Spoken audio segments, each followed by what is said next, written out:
seja bem-vindo, seja bem-vinda ao nosso programa Contra a Capa, que hoje recebe dois irmãos e gêmeos para falar sobre a vida deles, que virou um livro, lançado agora em 2025. Eu sou o tio Flávio, vou conversar aqui hoje com o Ricardo e o Romário, que estão aqui já no estúdio para poder falar para a gente sobre a obra e a vida. Isso é chique demais, né? Tá parecendo aqueles autores clássicos. A obra e a vida de Ricardo e Romário. Mas antes deles falarem sobre isso, nós vamos falar onde que vocês podem nos assistir ou nos ouvir. Você pode nos acompanhar no jornal Hoje em Dia, todas as quintas-feiras, às 19 horas, um novo programa do Contra a Capa vai ao ar no portal do jornal Hoje em Dia. E também às 19 horas na TV Promove, que é o canal 12 da Claro TV. Mas você também pode nos ouvir na rádio web, que está lá no portal do Hoje em Dia, e nas rádios Alvorada FM e Difusor AM de Salinas, Gorutubana de Janaúba, Rádio Cidade FM de Corinto e também na rádio Eldorado de Sete Lagoas. E não vamos esquecer que lá no YouTube, se você não conseguiu assistir ou ouvir no horário que passou, você pode ir no YouTube a qualquer momento, Jornal Hoje em Dia de BH, e nos assistir também. Ricardo e Romário Fortes são irmãos gêmeos que nasceram com a síndrome do olho de gato. Perderam totalmente a visão aos 9 anos de idade. Desde cedo eles buscaram autonomia por meio da tecnologia, tornando-se especialistas em softwares de acessibilidade como o JAWS e NVDA. Sua dedicação aos estudos levou ao Senai, onde se destacaram em competições como a Olimpíada do Conhecimento e participaram do desenvolvimento de cursos à distância em áreas como TI, logística, administração, voltados tanto para pessoas com deficiência quanto para o público em geral. Desde 2013, atuam como palestrantes, levando às empresas e instituições mensagens sobre atitude, produtividade, liderança, empreendedorismo e inclusão. Tornaram-se os palestrantes mais jovens a falar no Congresso Brasileiro de Treinamento e Desenvolvimento, o CBTD. E, desde então, tem impactado milhares de pessoas, inspirando mudanças de postura e promovendo a valorização da diversidade no mercado de trabalho e na sociedade. Agora, em 2025, eles lançaram o livro, seu primeiro livro, Coisas que os Olhos Não Veem. Ricardo e Romário, sejam muito bem-vindos aqui ao nosso programa. Estejam bem à vontade para poder falar sobre a trajetória de vocês. Eu sei que vocês não são tímidos assim, pode ficar à vontade para poder contar como que surgiu, contar um pouquinho sobre a história de vocês, como que vocês ficaram sabendo sobre a síndrome que vocês têm, quando que vocês perderam a visão, que vocês enxergavam parcialmente ou totalmente? Parcialmente, tio Flávio. Primeiro, te agradecer pela oportunidade, obrigado. É um prazer estar aqui falando com você, né, nesse bate-papo. Bom, eu sou o Ricardo Forte e aos 9 anos eu e o Romário nós ficamos cegos. No nascimento, né, no parto, os médicos identificaram que nós tínhamos uma deficiência rara chamada síndrome do olho de gato. E os médicos falaram com os nossos pais, olha, eles podem ficar cegos a qualquer momento. E foi um baque muito grande para os nossos pais naquele momento, porque gêmeos e os dois com uma deficiência, não foi brincadeira naquele momento. E eles não poderiam ficar ali lamentando, né? Eles tinham que seguir em frente, tocar a vida. E quando a gente completa os nossos 9 anos de idade, a gente enxergava muito pouco, tio Flávio. A gente enxergava 3, 4 metros à nossa frente. Numa bela manhã, o Romário acordou literalmente cego e logo em seguida, no outro dia, fui eu. A gente detalha isso com mais profundidade no livro, mas a nossa história começou assim, já com essa turbulência. Vocês têm um irmão mais velho ou não? Não, ele é mais novo. Obrigado pela pergunta, viu, tio Flávio? É um prazer imenso estar aqui falando com a sua audiência. O nosso irmão Rômulo, ele é mais novo do que nós, mas ele sempre nos ajudou no início da nossa jornada a nos orientar, a ensinar como andar sozinho, a pegar ônibus, principalmente após a gente ter ficado cego, né? Porque demandava um pouco mais de adaptação. Por mais que antes de ficar cego a gente enxergava pouco, a gente tinha o suporte dele, mas era um pouco menos porque a gente enxergava um pouquinho, mas depois precisou de um pouco mais. Então, a gente fala, né, no livro e as pessoas que nos conhecem o nosso irmão e acha que ele é mais velho porque ele é um pouco maior do que nós, um pouco mais forte do que nós, mas ele é mais novo e ele sempre foi esse apoio ali na fase inicial da nossa trajetória pessoal e até mesmo profissional, porque ele nos ajudou muito também quando a gente foi conquistar o nosso primeiro emprego, de ensinar a chegar lá no lugar, de ensinar como pegar o ônibus, enfim. A gente andava o tempo inteiro juntos, né? Ele era o nosso apoio. Então andava Romário na beirada, eu na outra e ele no meio. Ele dirigia os dois. Até chegar alguém, chutar nossa canela e falar que nós éramos pessoas muito dependentes, acomodadas e limitadas. Esse alguém foi alguém de casa? Esse alguém não foi de casa, mas meu pai já tinha falado algo parecido. Foi a moça onde a gente foi pedir a oportunidade de trabalho. Aí ela virou e falou o seguinte: ó, eu dou emprego para vocês, mas desde que vocês sejam pessoas mais autônomas, menos dependentes. Vocês são muito dependentes do irmão de vocês e eu dou oportunidade desde que vocês melhorem isso. Então nós tomamos um chute na canela muito cedo e aí nós olhamos um pouco e falou: Ricardo, realmente nós temos que buscar a nossa independência, ser realmente pessoas mais autônomas para a gente ter a nossa liberdade. E foi aí que a gente realmente teve que agradecer ao nosso irmão pelos serviços prestados, mas que dali por diante a gente deveria seguir sozinho. Eu vou pular um pouquinho na história, mas a gente volta. Hoje vocês chegaram os dois de moto. Vieram cada um de uma casa diferente. Quando vocês pegam uma moto e a pessoa vê que é uma pessoa cega, ainda há esse susto, ainda há uma falta de jeito, uma falta de cuidado? Como que eu devo te conduzir? Como que eu devo te ajudar? Ajudar entre aspas, né? Isso ainda existe? Acontece, tio Flávio. Normalmente as pessoas elas ficam com medo mesmo, né? Pô, mas como que uma pessoa cega vai andar de moto? Ué, é simplesmente sentar e montar na moto. Mas assim, normalmente eu já quebro o gelo, eu já dobro minha bengala, falo, vou guardar essa bengala aqui, coloco no bolso lateral da mochila, e eu falo, me dá o capacete. Então a pessoa vê que você tem uma autonomia. E aí, que não é a primeira experiência não, né? Isso. E aí, normalmente eu brinco assim, você já caiu muitas vezes aí? Pra pessoa, por exemplo, tem uns malucos aí de moto que saem entrando em corredor, correndo de qualquer jeito. Então, a gente já quebra ali com uma brincadeira, porque aí fica mais leve. Agora, já tiveram... Principalmente quando o Uber começou no Brasil, de pessoas de ver, por exemplo, que eu tinha uma deficiência e não aceitou a corrida. Não aceitou. E não era de moto, eu tô falando de carro. Chegou o carro e falou, não, eu não vou... Mas por quê? Não, eu não carrego deficiente. Simplesmente eu reportei pra Uber, mas acontece. Só que de lá pra cá isso amadureceu muito, né? A Uber começou, já tem o quê? Já seus bons 8, 9 tem anos, bastante né? tempo. E tem outra questão positiva, né? Porque assim... nessa questão de, por exemplo, Uber Moto, às vezes chega um cara e ele tá todo sem jeito, só que ele vai mais cauteloso, então ele não vai ficar passando as coisas dele e falar, pô, tô carregando um cego, depois dá algum problema, então tem um pouco de cuidado, eu já percebi isso também. Agora, quando eles percebem que você tem domínio, da forma com que você segura, da forma com que você anda, né, aí você desenvolve um assunto e fica mais tranquilo. Já vai na Já lenha, perde o medo, já vai na no... lenha mesmo e vai igual todo mundo. Não, aí né? se correr muito eu vou e falo, para que eu vou descer, porque eu quero viver muitos anos, eu quero viver até os 120 anos. Agora vamos voltar lá então para antes dos 9 anos de idade. Vocês enxergavam parcialmente, e aí só como curiosidade mesmo, a pessoa quando vocês têm um convívio muito grande com pessoas cegas, então vocês têm muitas histórias, sabem de muitas histórias. Quando a pessoa nasce cega e a pessoa nasce enxergando e perde a visão aos 9 anos como vocês perderam, há uma diferença nisso? Sim. Há uma diferença, tio Flávio, grande. Por exemplo, eu e o Romário, nós nascemos enxergando um pouquinho. Então, a gente conseguia ter uma vida relativamente tranquila. A gente brincava, a gente jogava bola, a gente andava de bicicleta. Ou seja, a gente tinha uma vida normal, só que tinha uma limitação que a gente não enxerga. Se uma criança, na nossa idade, ela enxergasse, sei lá, 30 metros à frente, a gente enxergava 4, 5. Mas isso não nos limitava. A partir da hora que você perde a visão, aí eu e o Romário, a gente costuma até falar isso em alguns eventos e treinamentos, a gente tem uma visão, uma memória visual já formada. Então, por exemplo, cores, a gente já enxergou as cores. Então, eu sei o que é um azul, um preto, um verde, um branco. Então, a gente consegue ter a clareza daquele objeto. Agora, quando uma pessoa ela é cega, ela nunca viu. E aí, como que ela faz? A associação. Vermelho com fogo, gelado com azul, e ela faz uma associação. É a forma dela ver o mundo. Agora, se você me falar assim, Ricardo, tem um elefante branco com bolinha rosa. Na hora vem na minha cabeça essa imagem, na hora. Seria? Porque eu já consegui ver um elefante quando eu era criança, até os 9 anos, eu tive essa memória. Então, é bem diferente de uma pessoa para outra. Bem diferente. E aí, quando vocês tiveram aí aos 9 anos de idade, porque o o Romário foi o primeiro? Isso. Aí um dia ele amanheceu cego, e aí vocês tinham uma noção de que assim, o médico tinha falado, olha, até os 9, 10 anos de idade isso pode se manifestar? Não, eles não tinham dado prazo e aconteceu.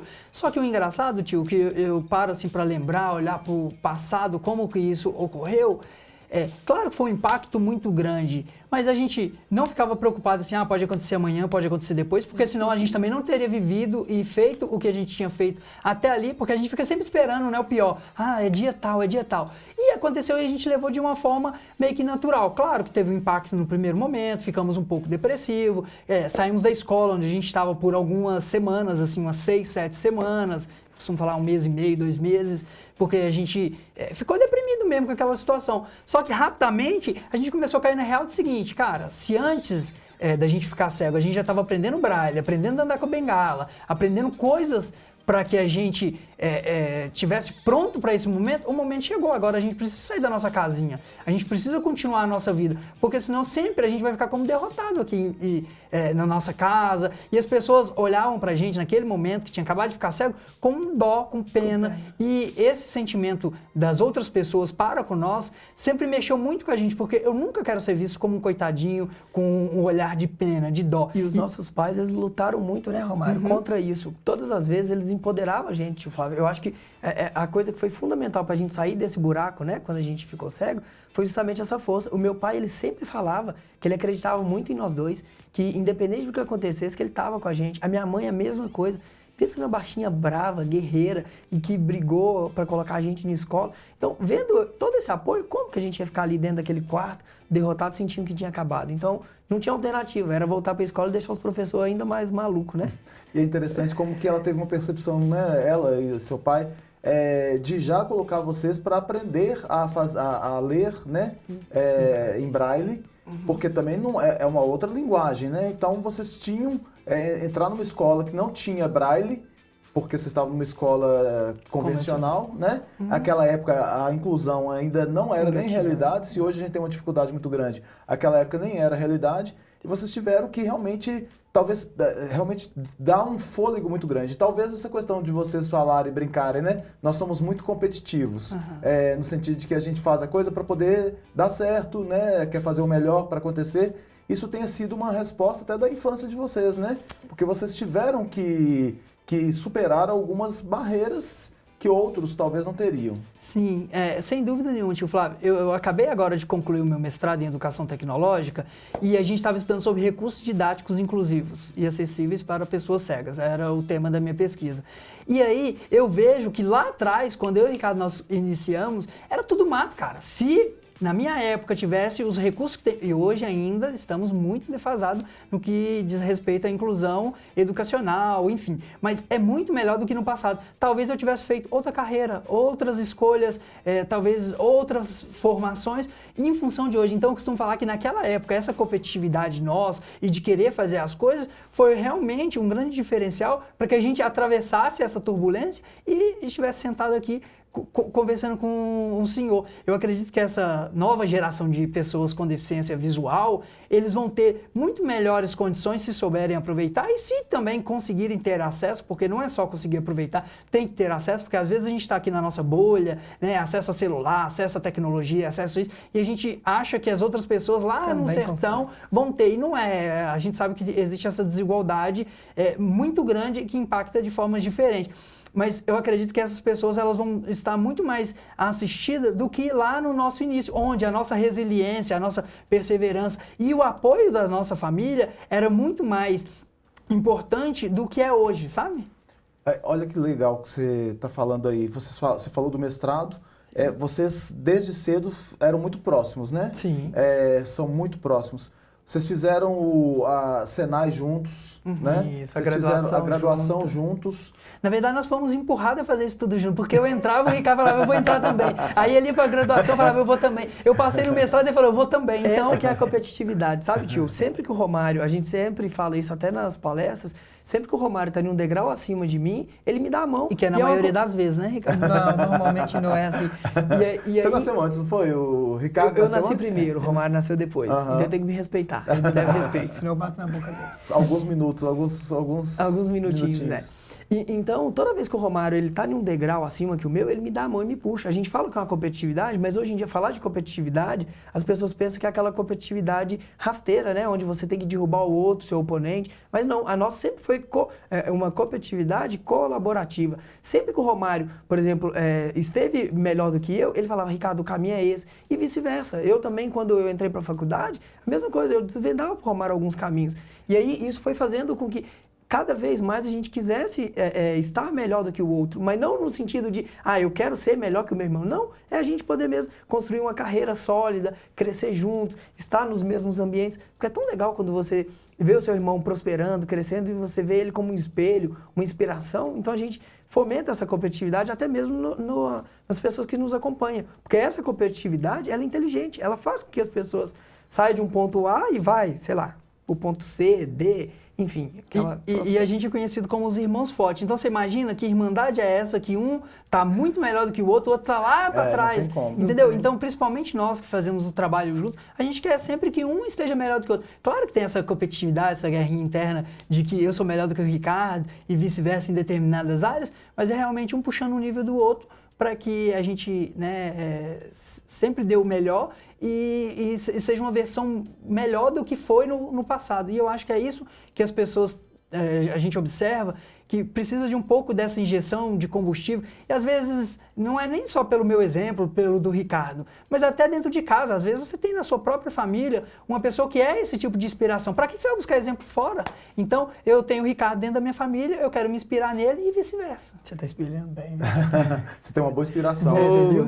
Agora, olha só, essa questão do aprendizado, né? A gente falou do Braille, falou da bengala, e vocês também têm essa tecnologia em que ajuda vocês, né? Bastante, apoia vocês bastante, que é do celular, né? Dos computadores. Os celulares vocês têm... Explica como é que funciona os celulares para vocês. Só para a galera entender um pouquinho, quando a gente estudava em Braille, então uma folha escrita em Braille, uma folha, a tinta em papel, ela tem ali, né, uma determinada quantidade de linhas e a cada folha escrita a tinta, você vai escrever em Braille 2, 3 páginas. Então, olha o volume disso. Por exemplo, no nosso Instagram, a gente postou, deve ter uns 15 dias atrás, o livro nosso, ele chegou em Braille na nossa casa. Então, se o livro, ele tem 100 páginas aproximadamente dessa espessura, o em Braille, ele deu um volume dessa imenso, grossura. Né? Então, imagina se eu e o Romário, a gente tivesse ficado com o Braille até chegar no mestrado. Você acha que a gente teria chegado no mestrado? Não. Primeiro, os professores, eles não sabem ler o Braille. Segundo, uma quantidade de volume, né, de material absurda. Então, quando a gente faz ali os nossos 16 anos, a gente migra para a tecnologia, a gente começa a aprender a usar os leitores de tela. O que é o leitor de tela? É um software que tudo que está na tela do computador ele vai lendo. Ricardo, mas ele faz tudo para você? Não. Eu preciso dominar todo o teclado, eu tenho que saber todos os atalhos para eu conseguir mexer no computador. E aí nós migramos para a tecnologia. Isso, tio Flávio, deu para a gente um salto de qualidade e de qualidade de vida e de qualidade também na questão dos nossos estudos, sim, absurdamente. Então, hoje, se a gente está aí, né, eu estou finalizando o mestrado, o Romário já finalizou o dele, é em função da tecnologia. Então, os leitores de tela, tanto de celular quanto dos computadores, ele potencializou o Ricardo e o Romário, assim, eu diria que umas 5 vezes, Romário. Eu acho que até mais.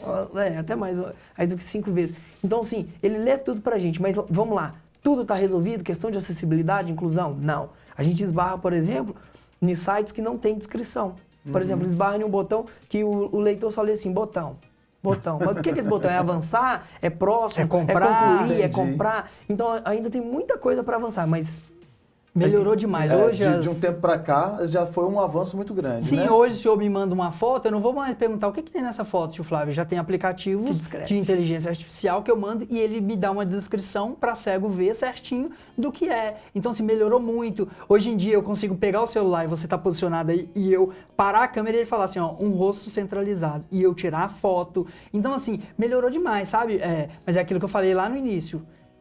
As pessoas têm que ter acesso a essa tecnologia. Hoje nós temos muita coisa boa, mas tem que ver se essas pessoas vão ter acesso. E como que eu tive acesso? Quando eu comecei a trabalhar lá no Senai, o meu primeiro salário, eu falei assim, eu vou me dar um iPhone, porque eu sabia que ali tinha o que era de melhor de tecnologia naquele momento, em termos de leitor de telas, e eu trabalhei e comprei aquele recurso para me auxiliar. E hoje eu olho para trás e falo que essa foi uma das melhores decisões, porque eu comprei um dispositivo que aumentou a minha capacidade, a minha autonomia. Mas não é só no iPhone, não. Outros telefones também têm a possibilidade, né? Sim, mas hoje, pelo Você fato... que queria ter um iPhone mesmo. Não é porque eu queria ter um iPhone, é porque a tecnologia na época era melhor e hoje continua sendo. Mas hoje o Android tem, outras marcas tem. Eu desconheço, né? Eu não sei utilizar muito bem, porque eu já estou no sistema do iPhone há muito tempo, no iOS. Mas a qualidade dele é superior aos demais leitores de tela. Porque o software é da mesma empresa que produz o hardware. E isso faz uma diferença absurda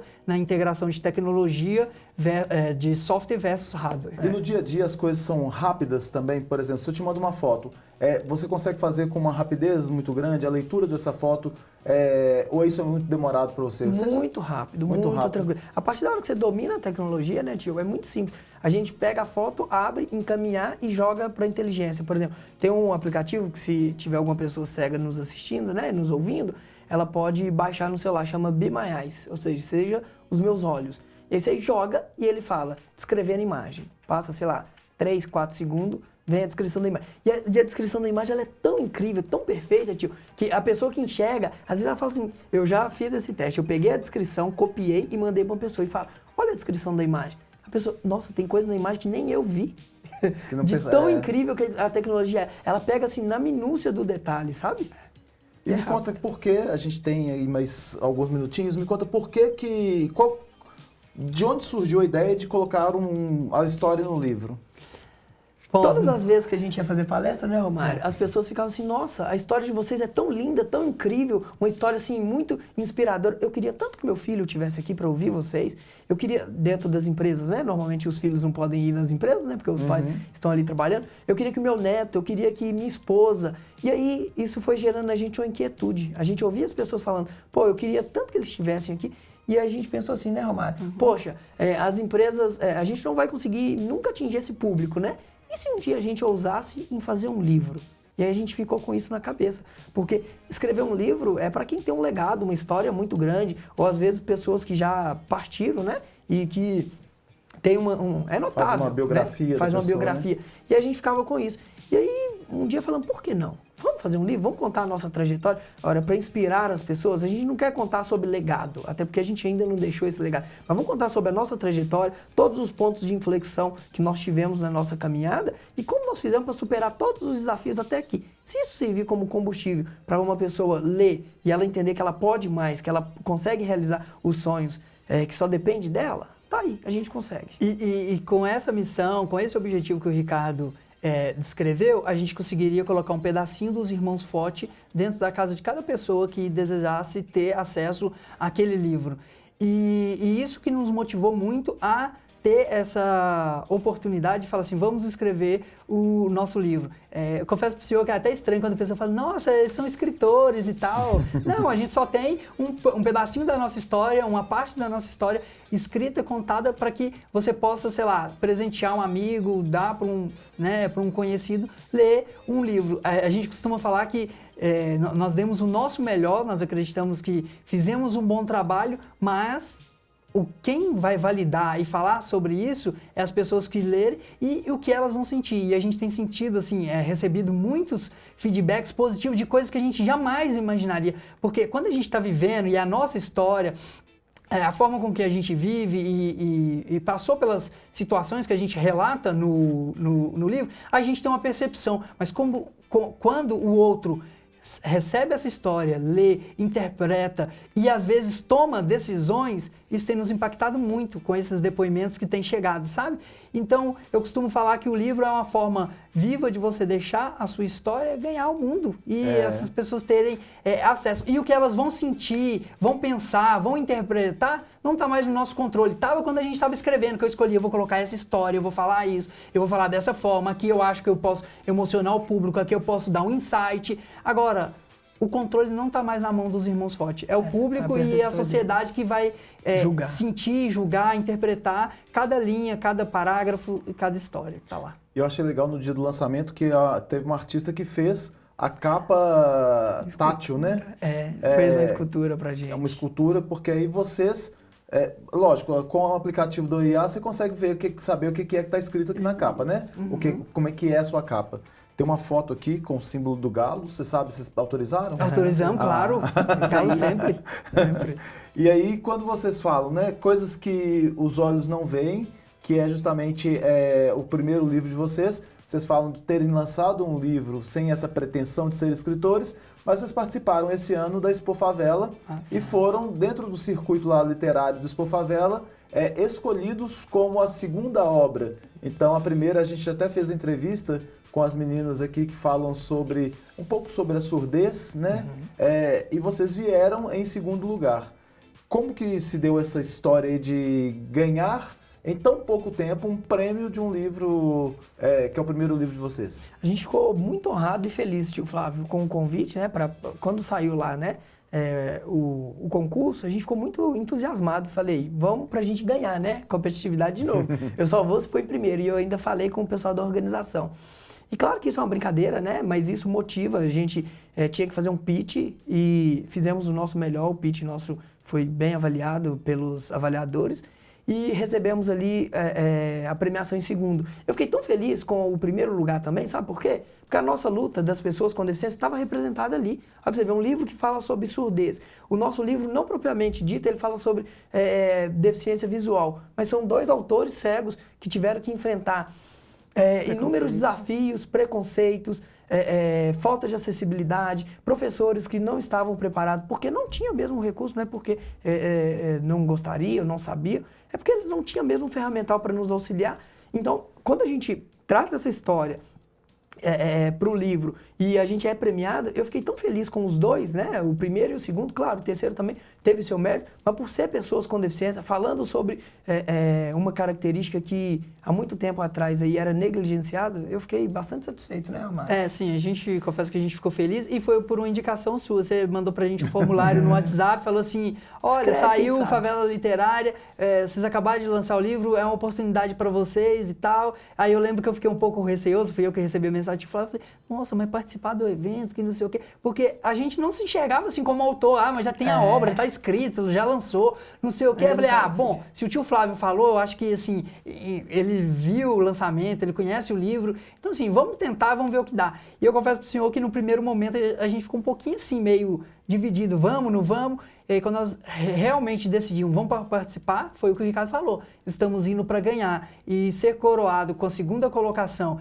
e saber que o primeiro também falava sobre minorias e especificamente sobre pessoas com deficiência, nos deixou muito feliz. Porque eu e o Ricardo, a gente costuma falar que a gente não é ativista da área da inclusão, mas pela nossa trajetória, pelo que já alcançamos, as pessoas nos veem, nos enxergam como referência. Então, deixa ganhar prêmio, vamos fazer barulho, levar essa história para o máximo, porque se as pessoas se inspirar através da nossa história, da nossa trajetória e ver que a pessoa com deficiência é capaz, muitos outros Ricardos, muitos outros Romários vão surgir por aí e vão ter oportunidades diferentes das que nos foram negadas no passado e das pouquíssimas que foram nos ofertado e que nós transformamos realmente em algo significativo para a gente chegar até onde nós chegamos hoje. E eu vou fechar a nossa entrevista com algo que a gente começou aqui e que eu acho que vale a pena encerrar com isso, justamente por conhecer um pouquinho da história de vocês. Qual que é a importância da família para as pessoas com deficiência e, mais especificamente, para vocês dois? A família ela tem importância muito grande, né? Eu e o Romário, a gente fala que é a base. Uma casa sem uma base, sem um bom alicerce, ela não sobrevive a tempestades, ventanias. Então, nos momentos mais difíceis, quem estava lá para suportar eu e o Romário? Nas nossas dificuldades, nos nossos medos, nas nossas angústias. Meu pai e minha mãe e os nossos irmãos. Então, a família, ela tem que ser esse pilar, sabe? Ela tem que te sustentar nos momentos de dificuldade e nos momentos de felicidade a gente confraternizar e comemorar. Então, sem família, eu afirmo categoricamente, eu acho que a gente não tinha chegado nem à metade do percurso que nós tivemos. E as pessoas, né, que tem uma deficiência e que tem uma família que ampara, você pode ter certeza que elas vão conseguir evoluir. Claro que tem aquelas famílias que super protegem as pessoas com deficiência. A nossa família foi muito pelo contrário. Meu pai e minha mãe desde cedo deu um tapa no bumbum e falou, ó, vai que o mundo tá aí e ele não é para amadores. E aí dava para até parafrasear o Clóvis de Barros Filho, quando o pai dele falava com ele assim, para trás nem para pegar impulso, seu bosta. Então a gente viveu muito... Isso é a cara do Clóvis de Barros. É o Clóvis. Meu pai basicamente fazia isso com a gente. E família, tem muitas pessoas que pensam logo na figura do pai e da mãe, e na verdade, família hoje tem um conceito muito mais amplo, é uma tia, é uma avó, é esposa, é o marido, enfim, é uma infinidade. Então, independente da representação que você tem de família, é essas pessoas que dão esse apoio, esse suporte para que você possa vencer. Então a nossa família sempre teve essa importância singular, como o Ricardo falou, e a nossa família, pai, mãe e irmãos, tiveram importância até uma determinada fase, e nós estendemos a nossa família, porque ambos são casados, o Ricardo tem uma filha, e essa família ampliou. E as nossas esposas são responsáveis por dar continuidade. E quando eu falo isso dar continuidade, não é jogando fardo para elas, porque não é nenhum fardo carregar nós, né, Ricardo? Não, e ajudar nós. É um privilégio para elas. Mas para ajudar a gente, continuar dando suporte para que a gente tenha novas ideias e quem sabe para a gente chegar e lançar um livro igual lançamos agora, para ter oportunidade de palestrar em novos lugares, novos desafios, para a gente, quem sabe, vir um segundo livro, não sei, para a gente terminar um mestrado, pensar em um doutorado e novos desafios. Então eu falo que a importância da família é o tempo todo te apoiando nessas loucuras, nesses projetos, porque quantas coisas que nós não abrimos mão para terminar todos esses projetos que nós falamos aqui ao longo da entrevista. Então, sem o apoio da família, praticamente seria impossível. Ok. Para encontrar vocês, onde que as pessoas podem buscá-los? No Google tem o nosso site, irmãosforte.com.br, Instagram, @irmãosforte, F de faca, O-T de tatu. Somos conhecidos assim como Irmãos Forte. Então, tudo @Irmãos Forte. Tá ok. Gente, a gente encerra essa entrevista. Eu vou fazer até um agradecimento aqui aos professores também de Braille que passaram pela vida de vocês. Sim. As pessoas que deram oportunidade de trabalho, né? Que a gente viu lá no dia do lançamento do livro de vocês. Várias e várias pessoas que estavam ali comemorando mais uma vitória de vocês. E que elas foram essenciais, importantes. Vocês as chamaram lá na frente para poder falar sobre o papel delas, né? Uhum. De uma professora que começou com vocês ensinando pela primeira vez, né, o Braille. E isso para que os professores possam também tentar entender o quanto eles são importantes para além da família, né? O quanto eles são importantes na vida das pessoas que têm deficiência. Uhum. Né? Ô tio Flávio, deixa eu só agradecer também um determinado público, aqueles também que não deram oportunidade para nós, porque eles fizeram com que a gente fosse mais forte e conseguisse chegar até aqui. Então os nãos também, eles são muito significativos e muito importantes. Até alguns e pouquíssimos professores também já nos rejeitou, não acreditou em nós. É importante valorizar aqueles que fizeram por nós, mas aqueles que não fizeram também. Contribuir para que a gente estivesse aqui sentado hoje, feito o tanto que nós fizemos. E de vez em quando até os que não acreditaram mandam mensagem lá no Instagram: nossa, eu estava vibrando por você, que não sei o quê. Mas eu falo isso não é com um sentido de provocação, é agradecimento mesmo, sincero, porque esses nãos fizeram com que a gente fosse mais forte, tivesse essa casca de aguentar porrada e seguir em frente. A tal da resiliência, né, que o pessoal fala hoje, a tal da antifragilidade, seja lá qual for o termo. Mas essas pessoas, elas contribuíram demais com os nossos resultados, com o que a gente construiu até aqui. De verdade mesmo. Então, agradeço essas pessoas também. Mal sabe eles o tanto que vocês já xingaram eles mentalmente, né? Xingaram, mas eu agradeço muito. Gente, nós ficamos por aqui, agradecemos a sua participação, agradecemos por você nos acompanhar e nos encontramos no próximo episódio. Até lá!